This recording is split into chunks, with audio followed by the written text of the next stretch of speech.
कहते हैं माँ तो ममता का सागर होती है। माँ अपने बच्चों के भरण पोषण के लिए बहुत कुछ कठिनाइयाँ, बहुत कुछ कष्ट उठाया करती है।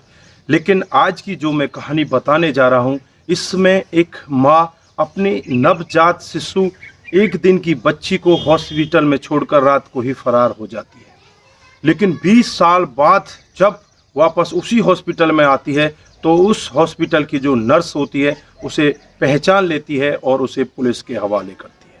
तो दोस्तों, जानते हैं पूरा मामला क्या था, किस लिए उसने उस एक दिन की नवजात बच्ची को हॉस्पिटल में छोड़ा और फिर जब खुलासा हुआ तो क्या खुलासा हुआ। नमस्कार, जय हिंद। आप देख रहे हैं APH न्यूज़ राहुल रावत के साथ।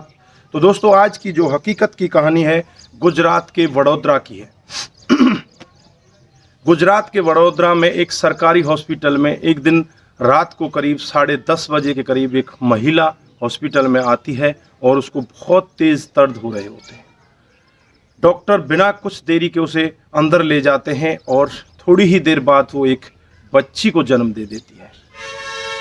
अभी बच्ची को जन्म देने के बाद उसकी हालत ऐसी नहीं थी कि वो कुछ बता सके और डॉक्टर यही कहते हैं कि कोई बात नहीं, अभी इसने बच्ची को जन्म दिया है, सुबह इससे पूछताछ कर लेंगे, इसका जो भी नाम वगैरह है सुबह लिख लेंगे। तब तक उसका कुछ भी नहीं लिखते हैं। दोस्तों, होता क्या है, जैसे ही सुबह होता है, सुबह जाकर देखते हैं तो वहाँ पर बच्ची तो दिखाई देती है, लेकिन उस बच्ची की जो माँ होती है वो वहाँ पर किसी को दिखाई नहीं देती। सभी लोग हैरान हो जाते हैं कि एक इतनी छोटी सी बच्ची को उसकी माँ छोड़कर कहाँ चली गई। पहले तो उन्हें लगता है शायद वो इधर उधर होगी, कहीं बाथरूम में होगी या वॉशरूम वगैरह में होगी। वहाँ जाकर उसे चेक करते हैं, लेकिन कहीं भी उस लेडीज़ का अता पता नहीं लगता। दोस्तों, थोड़ी ही देर बाद जो डॉक्टर होते हैं वो पुलिस को बुला लेते हैं और पुलिस में एक खबर दे देते हैं। तो पुलिस वाले उनसे कहकर जाते हैं कि आप टेंशन ना करो, जब ये बच्ची डिस्चार्ज होगी इसे ले जाकर अनाथालय में भर्ती करा दिया जाएगा या वहीं पर रहने के लिए इसे दे दिया जाएगा। दोस्तों, 1-2 दिन और गुजर जाते हैं और वहाँ पर एक नर्स होती है जिसका नाम होता है सीमा। और सीमा जो नर्स होती है उसकी शादी को करीब करीब 6 साल हो जाते हैं और उसे कोई बच्चा नहीं होता। वो उस लड़की को देखकर इतनी प्रभावित हो जाती है, उसे लगने लगता है कि शायद परमात्मा ने तेरे लिए ही इस बच्ची को यहाँ पर छोड़ा है। दोस्तों, उस बच्ची को एडॉप्ट कर लेती है, उसे गोद ले लेती है और सारी जो कागज़ कार्रवाई होती है पूरी कर देती है। करने के बाद वो बच्ची उस सीमा नामक नर्स के पास रहने लगती है। दोस्तों, धीरे धीरे समय गुजरता रहता है, लड़की बड़ी होने लगती है और उसकी जो रुचि होती है वो एक डांस में होती है।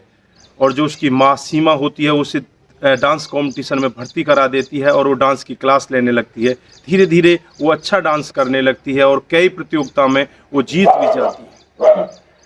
दोस्तों, धीरे धीरे समय गुजरता रहता है और समय 18 साल गुजर जाते हैं। 18 साल गुजरने के बाद जो लड़की होती है वो खुद अपनी एक डांस की क्लास चलाने लगती है। उसमें काफ़ी सारे बच्चे आने लगते हैं। वो आज खुद पैसा कमाने लगती है 18 साल की एज में। दोस्तों, समय और धीरे धीरे बीतता रहता है। 20 साल हो जाते हैं और जो सीमा की जो लड़की होती है उसका नाम श्वेता रखा जाता है। श्वेता आज 20 साल की हो जाती है, लेकिन श्वेता को नहीं पता होता कि अब तेरे जीवन में कोई और भूचाल आने वाला है। दोस्तों, 20 साल के बाद एक दिन वही महिला उसी सरकारी हॉस्पिटल में दोबारा किसी बीमारी को लेकर पहुंच जाती है। जैसे ही बीमारी को लेकर वो वहाँ पहुँचती है, जो सीमा नर्स होती है वो अभी भी उसी हॉस्पिटल में काम कर रही होती है। सीमा उसे देखते ही पहचान लेती है और एकदम से पुलिस को फ़ोन कर देती है। दोस्तों, पुलिस मौके पर पहुंच जाती है और सीमा के कहने पर उस बूढ़ी, वो भी बूढ़ी हो चुकी थी, उस बूढ़ी औरत को अपने कब्जे में ले लेती है और उससे जांच पड़ताल करती है। तो जैसे ही जांच पड़ताल होती है तो वो जांच पड़ताल में एक बहुत बड़ा खुलासा करती है। वो कहती है कि मेरे को पहले से ही 3 बेटियां हैं और जब ये चौथी मेरे घर में पल रही थी तो मेरे घर वालों ने डॉक्टरों की सलाह से इसे पहले ही चेक करवा लिया था और उन्होंने मेरे को ये कहा था कि अगर तुमने चौथी बेटी को जन्म दिया तो उसे हम वहीं पर मार देंगे। मैं घबरा गई थी और जैसे ही मेरे पेट में दर्द हुआ तो मैं हॉस्पिटल में आई और इस बच्ची को यहीं छोड़कर और मैं रात को ही निकल गई थी। मेरा यहाँ पर उसे छोड़ने का उद्देश्य यही था, अगर मैं इसे घर लेकर जाऊंगी तो मेरे घर वाले इसे मार देंगे, लेकिन यहाँ पर कोई ना कोई भला आदमी ऐसा होगा जो इस बच्ची को पाल लेगा। दोस्तों, उस औरत की बात सुनकर जो नर्स थी वो भी प्रभावित हो जाती है और जो पुलिस वाले थे वो भी प्रभावित होते हैं कि इसकी कहानी में कहीं तक कोई सच्चाई हो सकती है।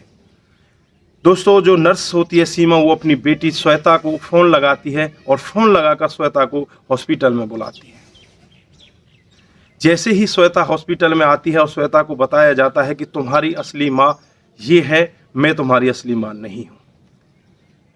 श्वेता उसे देखकर और उसकी पूरी कहानी सुनने के बाद उसे यही कहती है कि मेरी माँ ये नहीं हो सकती, जिसने मुझे एक दिन की ही छोड़ दिया वो मेरी माँ नहीं हो सकती। मुझे पालने वाली तुम मेरी माँ हो और तुम ही मेरी माँ रहोगी। मैं इसको अपनी माँ स्वीकार नहीं करती।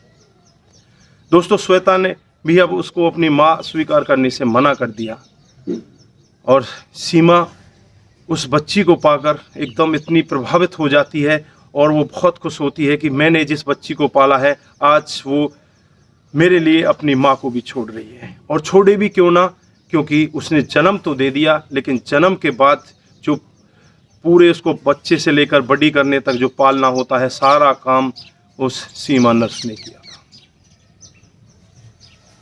दोस्तों, जो सीमा होती है वो पुलिस से अपनी कंप्लेंट वापस ले लेती है और उस औरत को भी वहाँ पर छोड़ दिया जाता है।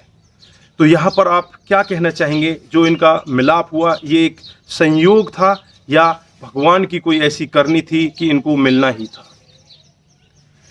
जो भी आपकी राय है कमेंट बॉक्स में ज़रूर दीजिएगा और इन लोगों के बारे में ऐसा भी ज़रूर थोड़ा सा विचार कीजिएगा कि ऐसे लोग भी इस ज़माने में हैं जो बेटियों को बोझ समझते हैं, जबकि बेटी है तो कल है, अगर बेटी नहीं है तो कल नहीं है। अगर बेटी नहीं पैदा करोगे तो बहू कहाँ से लेकर आओगे? ये कहावत हकीकत में है, अगर बेटी ही नहीं होंगी तो बहू कहाँ से आएंगी? अगर एक जगह बेटा ही बेटा पैदा होते चले जाएंगे तो लड़कियां की जो जनसंख्या है वैसे ही कम हो रही है और ज़्यादा कम हो जाएगी, तो बहू कहाँ से लेकर आएंगे? तो दोस्तों, इस कहानी को सुनाने का उद्देश्य किसी को बरगलाना, किसी को बहकाना या किसी के दिल पर ठेस पहुंचाना नहीं है। हमारा उद्देश्य यही है कि ऐसे लोग भी इस जगत में घूम रहे हैं जो बेटियों से इतना परेशान हो जाते हैं और अपनी बेटियों को ऐसे ही हॉस्पिटल में या ऐसे ही कहीं रोड पर छोड़ देते हैं या उनकी भ्रूण में ही हत्या कर दी जाती है। तो दोस्तों, सोच को बदलिए, अपनी सोच को बदलेंगे तो आज के युग में बेटी बेटों से कम नहीं है। अगर बेटा पायलट है तो बेटी भी पायलट हो सकती है। अगर बेटा फौज में जा सकता है तो बेटी भी फौज में सैनिक बन सकती है। अगर बेटा अपने माँ बाप का नाम रोशन कर सकता है तो बेटी भी ओलंपिक में मेडल ला सकती है। तो लोगों की सोच को बदलने की ज़रूरत है। लोग अपनी सोच को बदलें और ऐसे जो कृत्य हो रहे हैं इनको कम से कम किया जा सके, उसके लिए आपकी राय जो भी हो कमेंट बॉक्स में ज़रूर दीजिएगा।